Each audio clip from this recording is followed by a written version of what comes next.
بسم الله الرحمن الرحیم.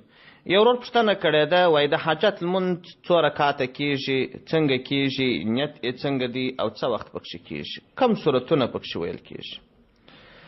د دغه ورور د پوښتنې په جواب کې باید ووایم چې صلات حاجت دا فقط 2 رکعاته نفل دي او دغه 2 رکعاته نفل دا لکه نور نفلونه چې کیږي هم هغسې کیږي. فقط د لمانځه د 2 رکعتو نفلو نیت وکړه، بلابود شی نشته پکښې. په زړه کې به دې دا وي چې د حاجت دپاره 2 رکعته نفل کوم.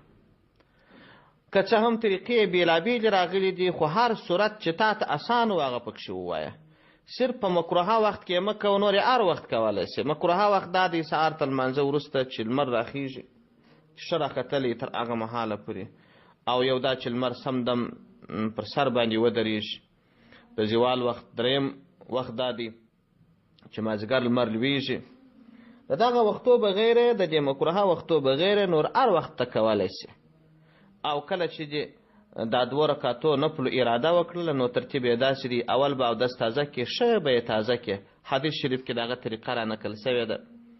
او بیا به 2 رکعته نفل وکړې، بیا به وروسته حمد ووایه د الله، او درود به پر پیغمبر علیه السلام ووایه.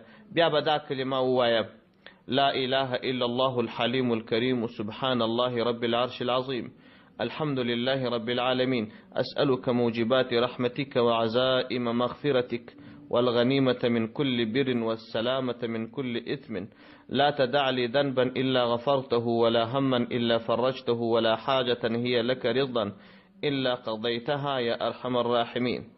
جامع الأصول شپږم جلد صفحه 251.